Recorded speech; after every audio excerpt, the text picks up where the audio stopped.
friend forever. Best friend forever. Best friend forever. Namaskar, a very good evening everyone. I am Smriti Rastogi. And I am Sanjeev Kumar. We are back again with your loved show, Best Friend Forever. So आज हम आपके साथ बात करने वाले हैं fishes and fish keeping, aquariums, इस दुनिया के बारे में, इस जल एंड पानी की दुनिया के बारे में। Smriti, this is what we are going to be talking about, right? जैसे बच्चों को बोलते हैं ना, मछली जल की रानी है, जीवन उसका पानी है। आज पूरी जो हमारा एपिसोड का जो पूरा फोकस रहेगा वो इन्हीं मछलियों के ऊपर रहेगा, इन्हीं जल की रानियों के ऊपर रहेगा। एक्वेरियम कैसा होना चाहिए, क्या साइज का होना चाहिए, एक्वेरियम का जो मेंटेनेंस है वो किस तरह से होना चाहिए और किस तरीके से, क्योंकि लोगों को अमूमन ये लगता है कि एक्वेरियम को ऐसी जगह पे रखें जो कि वास्तु के हिसाब से सही हो। प्रैक्टिकल रीजंस क्या होते हैं, इन सब बातों पे आज हम चर्चा करेंगे और हमारे साथ स्टूडियो में दो खास मेहमान भी जुड़ रहे हैं। आइए आपको इंट्रोडक्शन कराते हैं। सबसे पहले मयूर देव, एक्वास्केपर, आपका बहुत बहुत स्वागत है। नमस्कार।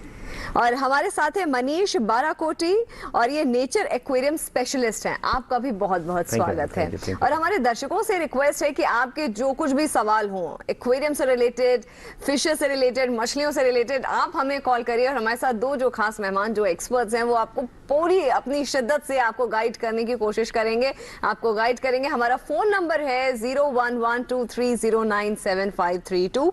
इस नंबर पर कॉल करिए, हमारे साथ जुड़िए और इस शो में हमारा साथ दीजिए। और मयूर जी, आपने बहुत खूबसूरत सा सेटअप लगाया है यहाँ पे, एक्वेरियम बहुत खूबसूरत है और ये गोल्ड फिशेस जो हैं इन्होंने हमारी जो स्टूडियो है, हमारे जो सेट है उसकी शोभा और बढ़ा दी है। इन गोल्ड फिशेस के बारे में पहले हमें बताइए और इस थोड़ा सेटअप के बारे में कि क्या कुछ इस सेटअप में आपने इंक्लूड किया, इसके बारे में बताइए। इन गोल्ड फिश को रूइंग किन बोलते हैं, इनका नाम रूइंग किन गोल्ड है। And gold fish man made fish है, लेसन नोन फैक्ट। ये जो सिस्टम है एक ऑल इन वन सिस्टम है जहाँ पे फिल्ट्रेशन, लाइट वगैरह सिस्टम, वो कैबिनेट सब कुछ आता है। हमने यहाँ पे थोड़े इंटरेस्टिंग स्टोन्स और थोड़े इंटरेस्टिंग प्लांट्स डाले हैं। एंड गोल्ड फिश प्लांट्स खाते हैं, ये सही बात है। बट यहाँ पे जो प्लांट्स यूज किया, एक अनुबिया स्पीशीज है, अफ्रीका से रहता है, जो उतना हार्डी रहता है तो गोल्डफिश उसको खा नहीं पाती है। So that's what we have done. अच्छा, काफी लोग क्या करते हैं, खाली सैंड डालते हैं, ये स्टोन्स का यूज नहीं करते हैं, या आर्टिफिशियल स्टोन्स होते हैं उनका अक्सर इस्तेमाल करते हैं लोग, तो उसको आप कितना रिकमेंड करेंगे उसके बारे में? यहाँ पे मैं एक बात बोलता हूँ कि आपको पहले जानना है कि आपका फिश कुदरती कहाँ से आता है। हम इसको बायोटोप या बायोटोम बोलते हैं, मतलब कुदरती जो लोकेशन है, अगर वो रिक्रिएट करेंगे तो फिश स्ट्रेस फ्री होंगे। जी। Now gold fish man made fish है एंड कार्प मछली से बनाया गया है, तो ज्यादातर नीचे सैंड हो सकता है, पेबल्स हो सकते हैं, स्टोन्स हो सकते हैं, बिकॉज वो बॉटम फीडर्स है नेचुरली, तो उनका इंस्टिंक्ट वही है। लेकिन इसी के साथ में क्लीनिंग प्रोसेस एंड क्लीनिंग सही तरह से, क्योंकि सैंड के साथ में फिल्ट्रेशन एलिमेंट्स चेंज हो जाते हैं। आप इतने समय से काम कर रहे हैं इस पर्टिकुलर फील्ड में, nature and nature related elements and fish keeping, थोड़ा सा हमने एक सिस्टम बनाने की कोशिश की है कि उसमें एक्वेरियम में ही आपका ग्रेवल है, आपका सैंड है, तो आपका filtration system is very important, क्योंकि जो फिश रह रही है उसका पूरा इकोसिस्टम डिपेंड्स अपॉन वाटर। जी। तो water should be very clean, we always say कि वाटर शुड बी, और वाटर को क्लीन करने के लिए there should be a media in it. बिल्कुल। इसके साथ size of aquarium and the right kind of aquarium, that's very important, right? Yes. Actually for a beginner जो हम कहते हैं कि it should be around 60 to 75 litres, मतलब for a minimum to minimum इतना होना चाहिए, depends upon the size of the fish. हाँ, नहीं, आपने जो साइज बताया है उसमें उसमें basically if you go for a tetra variety, जैसे कि ये एक्वेरियम है, तो 3 fish are more than sufficient for this aquarium. अगर फिश छोटी हैं, लाइक आप टेट्राज हैं या फिर बार्ब्स हैं, बहुत छोटी फिश है, तो you can have a bunch, means around 10 to 12 आप इतनी रख सकते हैं। Always depends upon the filtration system should be very good for that. तो ये साइज के फिशेस होंगे तो 3 fishes are more than sufficient. Otherwise जो टेट्रा फिशेस की आपने बात करी, 10 अमूमन उनको यहाँ पे ऑल्सो स्पीशीज इंपॉर्टेंट है। So you can not keep mix species, compatibility कुछ चीज है। अगर यहाँ पे गोल्ड फिश के साथ इंडियन बार्ब्स रखा जाए तो वो बार्ब्स जो है इसका फिन खा जाएगा। सो ये compatibility is also important. Caller हमारे साथ इस वक्त जुड़ रहे हैं, शिखा है हमारे साथ कोलकाता से, आप अपना सवाल पूछिए। मैं ये पूछना चाहती हूँ कि जैसे हमारे कॉलोनी में एक मेन गेट के पास एक बड़ा सा एक्वेरियम लगाया हुआ है और उसमें 24 आवर्स लाइट जलते रहते हैं, तो क्या फिश लोग को सोने में डिस्टरबेंस नहीं होता होगा? क्योंकि ऐसा मैंने कहीं पढ़ा था कि दिन भर लाइट जलने से उन्हें लगता है कि दिन का टाइम है, रात नहीं हुआ है। उन लोग के एक्वेरियम में शाम से जो लाइट जलता है उसके बाद रात भर जलता है, तो उन लोग को डिस्टरबेंस होता है कि नहीं, ये जानना चाहता हूं। बहुत अच्छा सवाल किया आपने शिखा, और मुझे लगता है पहले मैं मयूर आपसे रिएक्शन ले लूंगी। सर अगेन कुदरती चीज, तो हर एक चीज जो दिन में जगता है रात में सोता है। बट इम्पॉर्टेंट चीज यहाँ पे फिश के लिए एक बहुत ही इम्पॉर्टेंट चीज जो लोग भूल जाते हैं कि कुदरत में कोई भी चीज कंप्लीट अंधेरे में कभी नहीं होता है, अदरवाइज मूनलाइट होता है। तो एक छोटा सा लाइट ताकि फिश डरे ना, okay, that's one of the reasons fish jump out of the tank, jump करते हैं इसकी वजह से। बिल्कुल। एंड या लाइट ऑफ करें और हल्का सा कोई लाइट मिले तो बस है। मयूर जी, आजकल के एक्वेरियम्स में ये चीज इंक्लूड हो रही है कि नहीं? अगर आज से हम 25 साल 30 साल पहले चले जाएं तो एक्वेरियम्स जो बनाए जाते थे उसमें एक रेड बल्ब अलग से लगा दिया जाता था, छोटा सा, कि दिन का लाइट बंद कर दिया जाएगा, रात का जलता रहेगा। अच्छा, जो लाइट होते हैं मयूर, आपसे पूछूंगी कि कितना लाइट रिक्वायर्ड होता है? अगर हम सनलाइट की बात करते हैं तो उसका जैसा अगर हम कंपैटिबल एनवायरनमेंट अगर क्रिएट करना चाहते हैं तो क्या लाइट का कितना अमाउंट होना चाहिए? उसके साथ एक और चीज है कि लोकेशन प्लेसमेंट, लाइट के साथ में प्लेसमेंट, आप क्या मतलब आप विंडो के पास रखना चाहिए, कहाँ रखना चाहिए, कैसे? जो मैं बात बोलने वाला हूँ थोड़ा ये डाइकोटमी है, बिकॉज एक्वेरियम को सनलाइट का कभी जरूरत नहीं है। जी बिल्कुल। First thing, okay, so never keep next to a window, because अगर सनलाइट का इंटेंसिटी बहुत ज्यादा है तो यहाँ पे एल्गे, पानी ग्रीन हो जाता है, एल्गे फॉर्मेशन हो जाता है। सो लाइट डिपेंडिंग ऑन आप क्या रख रहे हो, जैसे अभी गोल्डफिश है, ये सिंपल सा एलईडी ट्यूब है ताकि उनका जो कलर है एनहांस हो। गोल्डफिश को भी थोड़ा, या कोई भी फिश को भी थोड़ा विटामिन डी का जरूरत है, वो लाइट से थोड़ा बहुत मिल जाता है या फूड से मिल जाता है, ओके। बट अगर आप प्लांटेड एक्वेरियम की तरफ जाते हैं, जैसे नेचर एक्वेरियम या प्लांटेड एक्वेरियम बताते हैं, देन लाइट प्लांट ग्रोथ के हिसाब से होना चाहिए।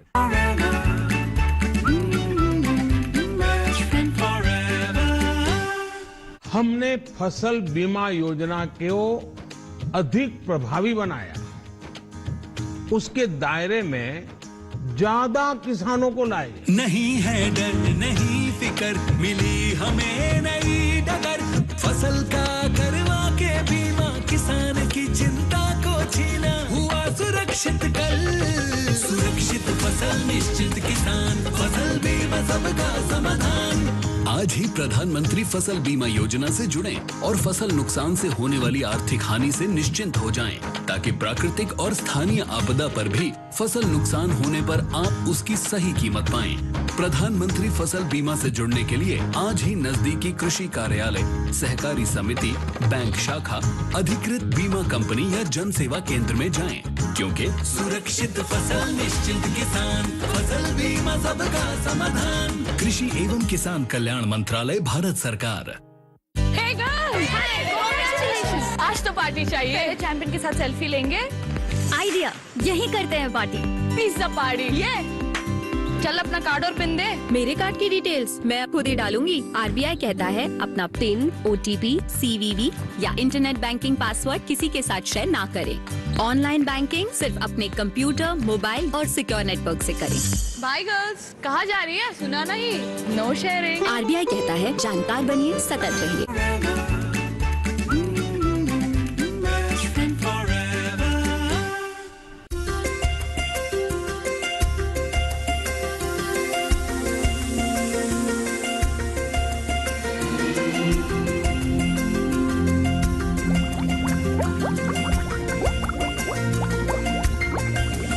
अगर आप कंप्लीट वाटर चेंज करेंगे तो उसमें सारा बैक्टीरिया मर जाएगा, और फिशेस आप जैसे ही ऐड करेंगे वो आपकी स्ट्रेस में आ जाएगी या फिर इन बैड केस वो मर जाएगी।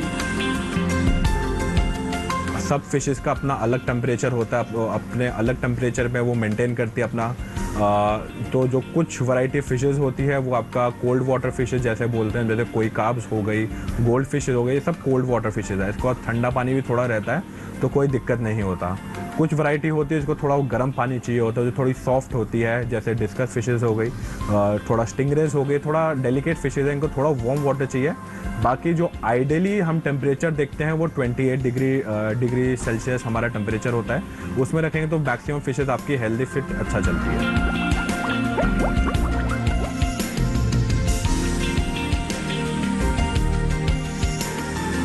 एल्गे होता है वो एक्वेरियम में आना बहुत कॉमन है। सनलाइट में अगर आपका एक्वेरियम एक्सपोज है तो एल्गे आ जाता है। बाकी अगर आपके एक्वेरियम में रेगुलर कंटिन्यूसली लाइट जल रहा है उससे भी एल्गे आ जाता है।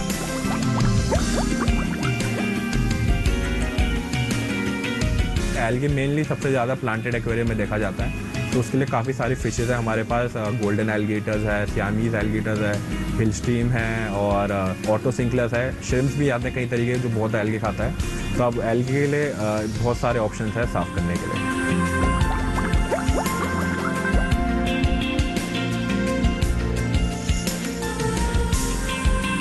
जो प्लांटेड बेस एक्वेरियम होता है वो ज़्यादातर क्लीनिंग नहीं करता कि उसमें एक तरीके का इकोसिस्टम बना होता है। बाकी उसमें हम वाटर चेंज ज़रूर होता है। वाटर चेंज आप कर सकते हैं 50-60% वाटर चेंज आप बाहर निकालिए और 50-60% न्यू वाटर उसमें ऐड करिए।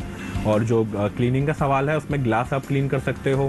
प्लांट जो लाइव प्लांट्स है उसको आप निकाल के या अंदर ही क्लीन नहीं कर सकते हो, उसके लिए हमारे पास अलग सेपरेट फिशेज़ होती है जो ये काम करती है।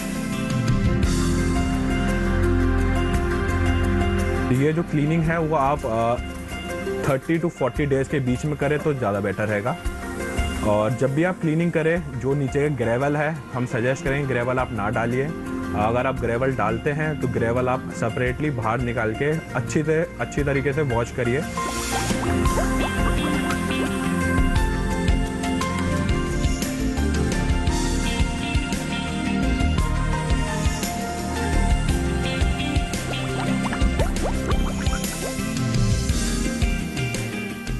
बहुत ही अच्छी तरीके से ये समझाया कि जब रखरखाव करते हैं एक्वेरियम का तो क्लीनिंग प्रोसेस कैसे होनी चाहिए। और जब हमारा पैकेज चल रहा था उससे पहले बहुत इंपॉर्टेंट डिस्कशन चल रहा था, क्लीनिंग को लेकर के चल रहा था। हम क्योंकि मेरा और संजीव का भी अभी बीच में बात चल रही थी कि हम पूछ रहे थे एक दूसरे से कि क्या कुछ ऐसा होता है जब एल्गी फॉर्मेशन होते हैं वो नहीं हो। तो संजीव आप कुछ बता रहे थे। बिल्कुल। So obviously the right kind of size, उस टैंक में कितनी मछलियां होनी चाहिए, किस टाइप की मछलियां होनी चाहिए और क्या care. So this is something Mayur आप थोड़ा सा इन तीनों एलिमेंट्स को कवर करते हुए थोड़ा दर्शकों को बताएं। Sea algae is also natural. जी, एल्गे वहां पे आता है जहां पे ऑक्सीजन कम हो या वाटर सर्कुलेशन ना हो, बहुत ज्यादा लाइट हो या वे पैरामीटर्स चेंज हो, इम्बैलेंस हो, सिस्टम में इम्बैलेंस हो तो एल्गे आता है। बिकॉज न्यूट्रिटिव लेवल ज्यादा हो, हर एक टैंक में आता है। तो प्लेसमेंट बहुत इंपॉर्टेंट है, सही जगह इंपॉर्टेंट है।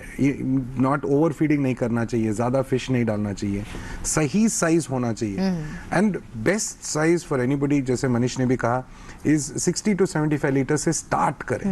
एंड एक्वेरियम दुकान में जाके ना डिसाइड करें, घर में पहले डिसाइड करें कि कहां पे थोड़ा सा रिसर्च इसके ऊपर होना चाहिए। मनीष जी, डिफिकल्टीज क्या आती हैं फिश रखने में? क्या क्या डिफिकल्टीज कोई फेस कर सकता है इस प्रोसेस को डिसाइड करने में, जैसे मयूर जी ने बोला, एंड लाने में फिश पे और रखने में? या बिकॉज एक्चुअली जैसे कि अभी सर ने बोला कि बेसिकली हम डिसाइड करते हैं एक्वेरियम शॉप में जाके कि भाई हमें वी गो लाइक प्रॉम्प्ट कि ये फिश अच्छी लग रही है, let's bring it at home. उससे पहले बहुत इंपॉर्टेंट है यू शुड नो कि जैसे अगर कोई भी आप पेट खरीदते हैं, वेदर इट्स डॉग कैट, तो आप उसके बारे में जानते हैं ना कि भाई मैंने ये ब्रीड का रखना है, ये रखना है, मेरे घर में इसके लिए जगह है नहीं है, मैं उसे कितना घुमा सकता हूँ। Same is the case with the fishes also.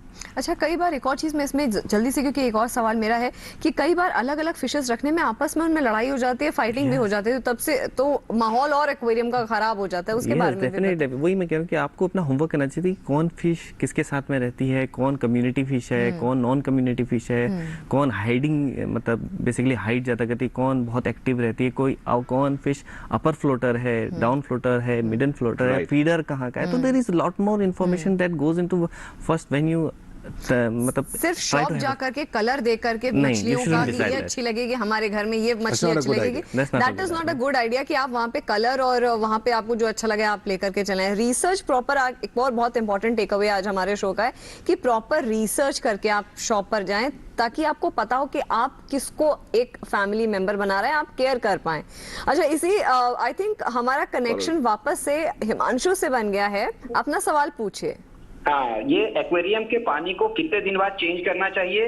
क्या उसमें एक्वागार्ड का पानी डालना चाहिए या नॉर्मल पानी डालना चाहिए? ये तो सवाल का जवाब कि वीकली पानी को चेंज करना 30 to 40% एक्वागार्ड का पानी ठीक है, बट ये याद रखना है एक्वागार्ड का पानी एक 7.5 pH में ह्यूमन कंजम्पशन के लिए बना है। नॉर्मल म्युनिसिपल पानी भी ठीक है, बट क्लोरीन रिमूव करके क्लोरीन रहित पानी यूज करना चाहिए। क्लोरीन रिमूवर यूज कर सकते हैं या थोड़ा 1-2 दिन पुराना पानी यूज कर सकते हैं। बिल्कुल।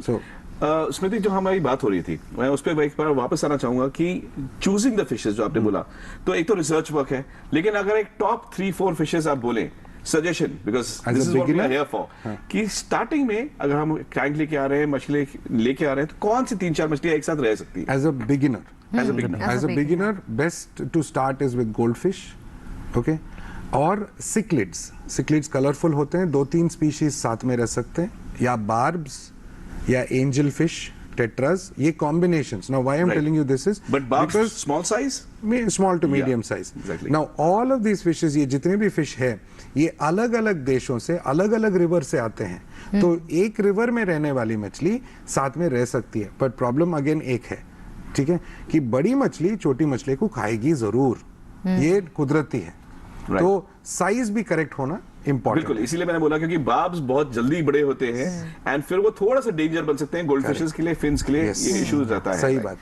अब एक और बहुत इंटरेस्टिंग सेगमेंट हमारे शो का होता है जिसमें हम मिथ्स और फैक्ट्स के बारे में बात करते हैं। आज मिथ और फैक्ट के बारे में जो हमारा टॉपिक है कि क्या गोल्डफिश के दांत होते हैं? बात सच्ची है कि मिथ है? आइए नजर डालते हैं।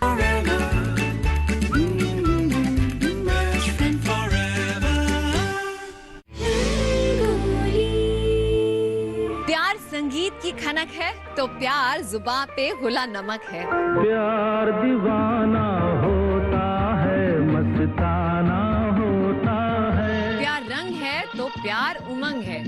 पहले पहले प्यार की क्या है ये दीवानगी। प्यार बंदगी है तो प्यार ही जिंदगी है। एक प्यार का नगमा है। प्यार पर बने बेमिसाल नगमे और उनसे जुड़े दिलचस्प किस्से जानने के लिए देखिए रंगोली। दिल दे के दर्दे मोहब्बत लिया है, सोच समझ के ये सौदा किया है मैंने प्यार किया। इस रविवार सुबह 8 बजे ओनली ऑन डीडी नेशनल।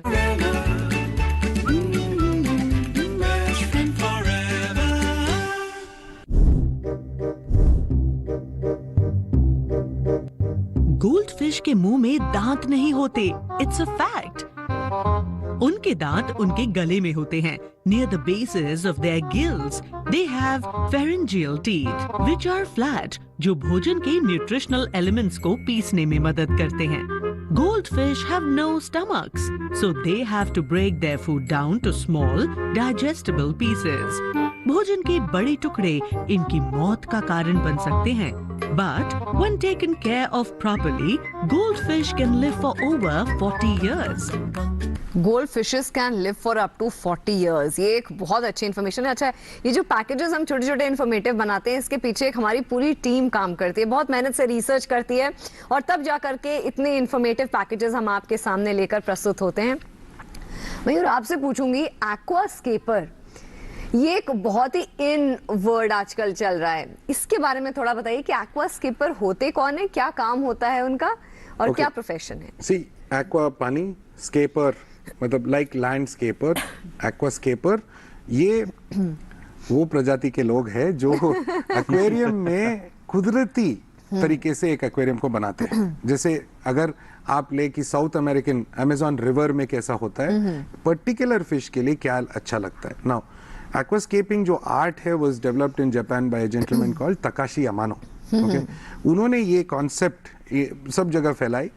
यहाँ पे वो कहते हैं कि प्लांट्स हो या जो भी आप यूज करते हैं वो इतना नेचुरली दिखे कि फिश को लगे कि वो अपने ही घर में है एंड नेचुरली रिएक्ट करे। नाउ ब्यूटी इज उनका कलर्स निकल के आता है, ब्रीडिंग हो जाता है and overall beauty. See, because green and fish movement इंसानों के लिए स्ट्रेस रिलीज है। तो जब आप green and red colour plant use करते हैं, फिश मूव हो रहा है, अंदर से चुप के बाहर आ रहा है, तो पूरा का पूरा टीवी सीरियल चलता है, ड्रामा होता है वहां पे, बिकॉज इट्स अमेजिंग टू सी, बहुत बहुत सुंदर होता है। तो एक्वास्केपर वो है जो पहले तो एक्वेरियम कीपर, हॉबीइस्ट, वो इतना जानकारी लेके ही understands the fish and finally he is able to create a complete natural setup fish के लिए एंड जो आपको अच्छा लगे देखने के लिए। मनीष जी, ये जानकारी हम जो अपने दर्शकों के साथ शेयर कर रहे हैं, इसके साथ में एक मेल पे क्वेश्चन जो हमारे पास आया हुआ है कि लक एलिमेंट, लकी, आज हमारे यहाँ एक्वेरियम में भी 3 फिशेस हैं, तो क्या कुछ ऐसी कुछ लकी फिशेस भी होती हैं और वो रखनी चाहिए तो क्या नंबर में रखनी चाहिए, ऐसा सवाल आते हैं क्या आपके सामने? हाँ, पीपल पूछते हैं। मेरे हिसाब से या हम जो कहते हैं कि अगर आप कोई भी पेट है, is always lucky for you because he gives you happiness. Once he give you happiness, आप वैसे ही लकी हैं कि आपको कोई स्पीसीज आपके साथ में रह के हैप्पीनेस दे रहे। And to interact with fishes, they are such a humble, मतलब आपको, मतलब they are living in their environment, you are seeing, मतलब हम एक एक्वेटिक लाइफ देख रहे हैं अपने सामने एंड एंजॉयिंग इट। अपने आप में मेरे हिसाब से वो अपने आप में ही एक लकी बिल्कुल। उनका क्वेश्चन साथ में ये भी था कि अरवाना को माना जाता है कि वो क्या लक फैक्टर है, but anyways fishes I guess रखने चाहिए एक्वेरियम, हमेशा कितना सूदिंग इफेक्ट लेके आता है स्मृति, राइट? बिल्कुल, एक स्ट्रेस बस्टर। मुझे लगता है कोविड जैसा जो दौर हमारी जिंदगी से अभी भी हम हैं इस पैंडेमिक में, मगर जो दौर आया इस तरीके से तो बहुत कुछ सिखा के गया। तो ये जो एक्वेटिक लाइफ है, इससे कनेक्टिविटी, एक स्ट्रेस बस्टर, कैसे देखेंगे मयूर आप इसको? ये एक्वेरियम आज की बात नहीं है, ये ब्रिटिश जमाने से एक्वेरियम हॉबी बहुत ही पॉपुलर है। ओके, एक्वेरियम होना, एक्वेरियम के साथ काम करना, फिश को वॉच करना, ये सब नेचुरल स्ट्रेस रिलीजेस है। तो मैं आज भी बोलता हूँ कि बच्चों को एक्वेरियम होना जरूरी है बिकॉज उनका पढ़ाई बेटर होता है। एक्वेरियम एक ऐसा हॉबी है जो पूरा का पूरा साइंस, ज्योग्राफी, हिस्ट्री सब सिखा देता है। I will want to interrupt you. We've got the call connected. बताइए प्लीज। जी सर, मेरा सवाल मनीष बाराकोटी जी से है कि जैसे हम एक्वेरियम में फिशेस रखते हैं तो वो कैसे लंबे टाइम तक सरवाइव कर रहे हैं, हम ऐसा क्या फैक्टर होता है उसके पीछे? क्योंकि बहुत सारी फिशेस होती हैं जो डेथ हो जाती है उनकी बीच में, कैसे किया जा सकता है उनको लंबे टाइम तक? पानी बहुत इंपॉर्टेंट है। Fish dies only because of water conditions only. या तो वो मतलब बेसिकली जितने भी उनके एनवायरनमेंट जो है दैट इज ऑल वाटर। अगर वाटर में डिजीज है, मतलब if you are not cleaning water, nitrate is there, phosphate is there, और अगर आप फूड खिलाते हैं वो वेस्ट वहाँ पे रह रहा है, तो it will somehow create some fungus, some bacteria like something like that, and वो फिश को हार्म करेगा। तो अगर आप पानी को साफ रखते हैं, you are able to siphon the base of the your aquarium properly, आप उसे बढ़िया तरीके से साफ रख रहे हैं, पानी साफ है, you are checking it regularly. Filter कितना जरूरी है? फिल्टर का रोल कितना जरूरी है? फिल्टर हैज गॉट अ मतलब huge role in aquarium actually, in any aquarium, whether is planted, non planted, marine, any aquarium. उसका काम सबसे ज्यादा, क्योंकि it is the only system that is circulation water, और उसमें से जो भी आपकी डिब्री है उसको तोड़ रहा है बैक्टीरिया उसमें, क्योंकि बैक्टीरिया कोलोनाइज होता है फिल्टर में, तो वो बहुत इंपॉर्टेंट। जितना बेटर आपका फिल्टर होगा, आपका वर्कलोड उतना ही कम हो जाएगा, बिकॉज वो पानी की कंडीशन को सेल्फ जैसा नेचर करता है। नेचर क्या करता है कि आपका पानी लगातार फ्लो हो रहा है, उसमें जितनी भी आपकी गंदगी है वो लगातार साफ हो रही है, वही काम आपका फिल्टर कर रहा है। तो वो filter is very important aspects of it. Perfect. Mayur ji, would you want to add to that? It's right. Okay, वैसे पहला चीज हमें हम अपने आप से पूछे कि भाई कुदरत में क्या होता है। That is a very constant repetitive question है। एंड फिल्ट्रेशन बहुत जरूरी है। क्लीनिंग एक स्केड्यूल होना चाहिए, टाइम टेबल होना चाहिए, ठीक है, टाइम टेबल के साथ चलना चाहिए। एंड बहुत इंपॉर्टेंट है कि अच्छा बायोलॉजिकल एंड मैकेनिकल फिल्ट्रेशन हो। बायोलॉजिकल के लिए एक मीडिया हो जहाँ पे बैक्टीरिया कॉलोनाइज हो, एंड मैकेनिकल के लिए ऐसा कोई सिस्टम हो, जैसे पुराने जमाने में हमारे घर में एक कपड़ा बांधते थे नल में ताकि गंदगी ना हो। मैकेनिकल फिल्ट्रेशन वही है, ताकि डस्ट या कुछ भी डर्ट निकले। सी, इंपॉर्टेंट चीज ये है कि ये फिश वही पानी में 1 और 2 पूप एंड पी सब कुछ वहीं पे कर रहे हैं, and that has to be cleaned constantly करने की बहुत जरूरत होती है। वक्त आ गया है बहुत ही इंटरेस्टिंग सेगमेंट का, जहाँ पे हम अपने व्यूअर्स से बोलते हैं अपने पेट्स की फनी पिक्चर्स, वीडियोस हमें भेजें। हम यहाँ इस मंच से कोशिश करेंगे उनको फेमस बनाने की, पॉपुलर बनाने की, और इस मंच पर उनकी वो पिक्चर्स और वीडियोस दिखाएंगे। आज पेट ऑफ द वीक कौन है, आइए नजर डालते हैं।